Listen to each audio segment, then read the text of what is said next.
Guys, a special treat. One of the most knowledgeable men ever. You recognize him from the Mecum broadcast. I call him the human encyclopedia, Mr. Car Kraman. Good to see you. I know you're Car Kraman. You should also be Motorcycle Kraman.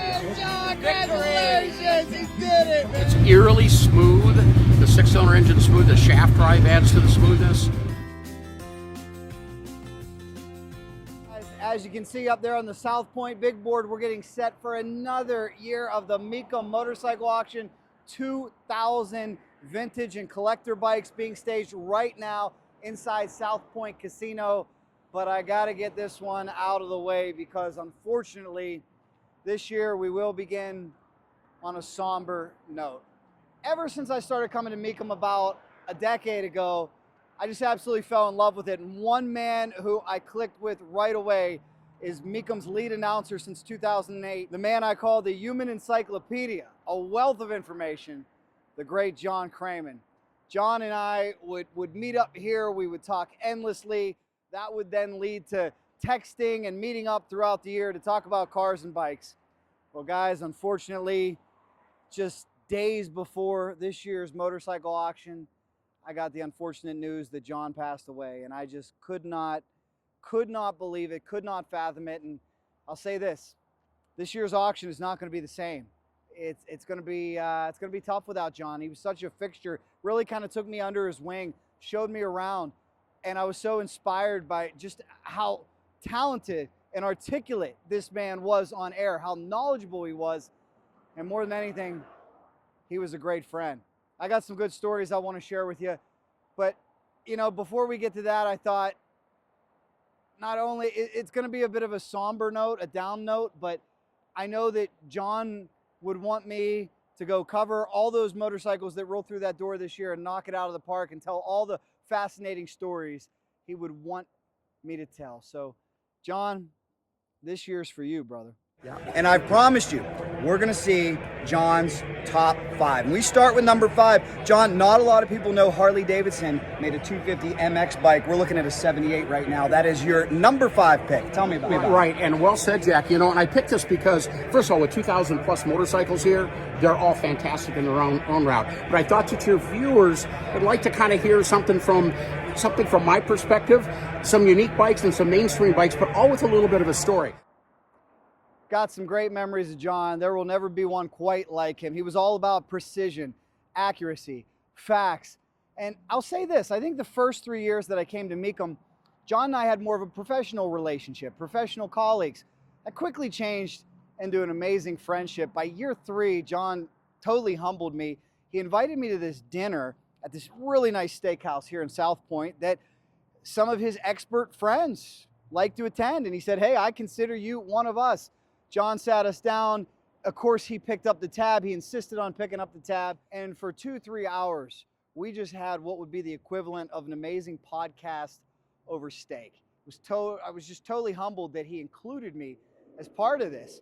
After we developed this great friendship, I know that we were able to meet up in Harrisburg a couple times in Pennsylvania. 59 Harley-Davidson Captain America bike, a hero to many out there. Well, and this isn't the first time that you and I have talked about one of these Captain America replicas, but I decided to pick this one this year for a couple special reasons. First of all, obviously 1969 motorcycle movie Easy Rider, probably the #1 best known motorcycle movie of all time. You know, today's a day where I would probably be meeting up with John because I actually got into town early, which is rare for me. Normally I'm here at the last possible minute. This year I'm here bright and early, and I was expecting to see John. I know one year we stayed after the auction. I think it was my 3rd or 4th year, and John wanted to go on tour. He wanted to go check out the Hoover Dam, some old casinos. We took his lovely wife with us, and that's when I learned John truly was one of a kind. He didn't drink, he didn't smoke, he didn't gamble. His only vice was fascinating conversation and lots and lots of endless facts. It was a great vice to have. He truly had a passion for anything automotive, had a passion for music as well, and he's going to leave a major, major void in here this year. I got some great stories that I want to share with you too. Here's one that I thought was funny. John and I always clicked because he knows I'm a big KZ guy. My dad's a KZ guy. My dad's a two-stroke triple guy. John loved all those bikes. Well, one year, I think John needed some extra space in the garage. So he brought his KZ 1300 Water Buffalo to sell, and he showed me the bike, loved it. I could tell how passionate he was about it. Could tell he didn't really want to sell it. John also wanted top dollar for it. So right in the middle of the casino, he starts up the motorcycle right on the auction floor. And I'm like, I know John's an important person, high-ranking man, but this is a big no-no. So John was shut down after a while, but I asked John, what are you doing? He said, well, I'm just trying to attract some attention to the bike. I thought that was so funny.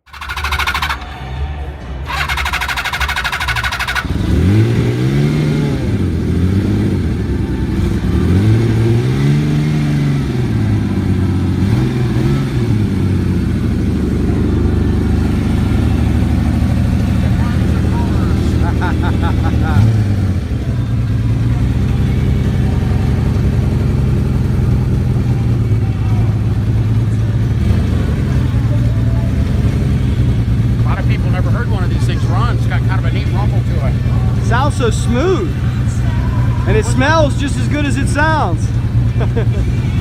Very cool. Really weird with the 6 cylinders, and they feed into 2 exhaust pipes, so it's got under full throttle around 5, 6, 7,000 RPM. It almost sounds like a Ferrari. It's got a real exotic exhaust note when you get the RPMs up on it. Definitely doesn't sound like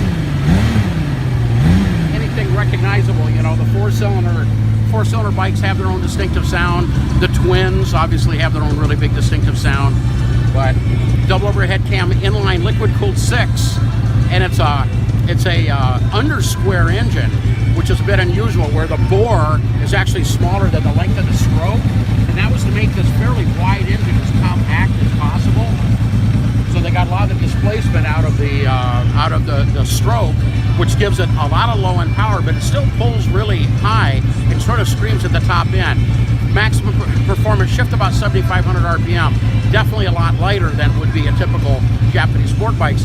You know, contemporary bikes have red lines over double that now. So. You guys can now be starting the bikes in here. Okay, we were told we could. So. Yeah, I thought that was so funny. And then of course last year, oh God, last year takes the cake. John decides for the first time in his life he wants to buy a Harley-Davidson. He wants to bid on this motorcycle.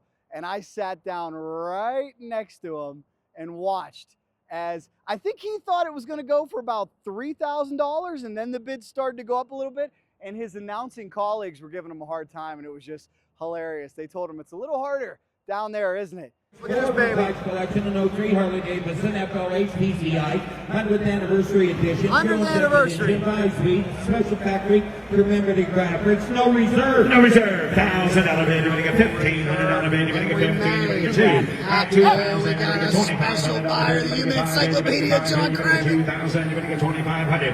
And now $3,000. You're going to get 3 bid. You're going to get 3. You're going to get 3. You're going to get 3. You're going to get 3. You're going to get 3. You're going to get 35. At $3,500 bid. You're going to get 5 bid. You're going to get 3 bid. You're going to get $3,500. Anybody else? At $3,000, you're going to get $3,500.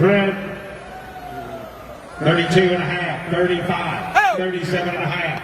No, 37.50. $4,000. $4,000. 37 and a half bid. You're going to get 4,000. You're going to get 4 bid. You're going to get 37 and a half. 4. Now 2 and a half. 42 and a half. 42. I'll go 4. It's a little different when you're sitting down there than it is when you're sitting over there talking about this stuff. 42 and a half. What do you think? It's got to be 2.5. Yeah, I'll go 2.5. Now $4,500. $4,500 bid. You're going to get 2 and a half. You're going to get 5 bid. You're going to get $4,500 bid. You're going to get 2 and a half. You're going to get 5. So Hey, John, congratulations! He did it, man. He did it. And it was a great memory. I know John texted me all throughout the year and we talked. I think he took it to his local dealer and got a tune-up. Of course, John had connections there. And I think for another $1,000 or $1,500 for under, $6,000, he had a great 100th anniversary Harley-Davidson. Congratulations, Mr. John Kraman, the voice of Mecum Auctions. He wanted that bike for himself, and he is taking it home. Big congrats to Mr. John Kraman. They're setting up once again. It's a vivid reminder that life goes on. I do have a few key takeaways in this situation. And number one is, it's a reminder to me that life rarely affords us the opportunity to say goodbye. And it just reminds me to tell those people that you care about how much you do, how much you love them. And I think John knew how much I respected him and how much I looked up to him. And certainly that's my hope. And the second takeaway that I have is there will never be another quite like John Kraman. And it's going to be really, they got some talented people in broadcasting, but it's going to be really, really hard for anybody to truly fill that chair right there. God bless you, John. I want to show you some of the greatest hits I had with John, too. We would walk around, we'd pick out his top 5 favorite motorcycles, and boy, he had some good ones. Is going to be able to take this CBX home and keep the legend of Evel Knievel trucking along. That is so amazing. I didn't know that, and I'm so glad you pointed that out. This is a collectible motorcycle to begin with. Right on. The fact that you have a celebrity owner, can you quantify how much cachet that adds? Is there a percentage typically that you see in the car world, bike world? Yeah, as a general rule, if it's somebody that's considered an A-lister in the motorcycle world, Evel would be an A-lister, probably in the top 5. Absolutely no doubt about it. You know, fans of motorcycle history are aware that starting in the late 60s and the early 70s, it was a huge evolution from the British manufacturers in the U.S. market with performance bikes and performance-oriented bikes, where the Japanese were taking over. And one of the reasons why this bike got so much notoriety back in the days in the cycle magazines and the testers and all that is because Triumph was operating outside the box. Now, going from their traditional twins to this high-performance triple was a step in the right direction to add some punch to their lineup. But as we know now, all these 50 years later, it was not enough to stem the tide of the Japanese invasion.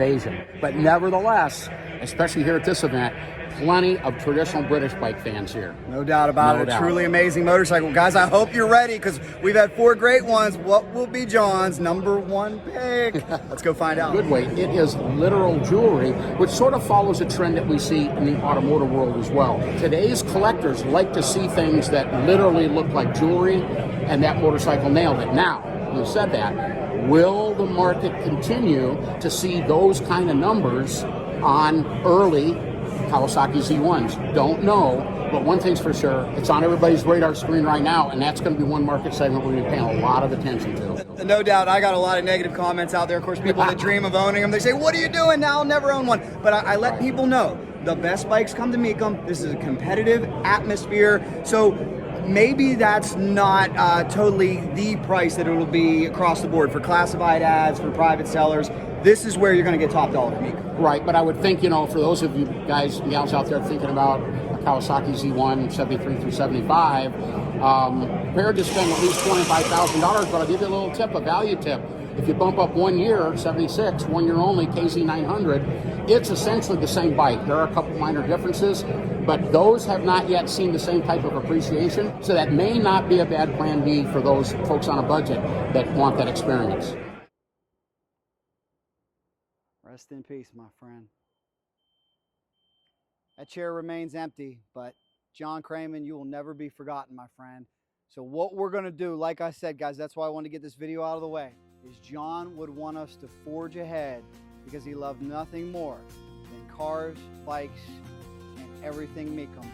And we need to uncover multiple top 10s this year and bring you the absolute best motorcycles right here in Las Vegas, Nevada. Please, if you get a chance, go back and watch our coverage from years past. I think you will enjoy it. God bless you guys. God bless John Kraman.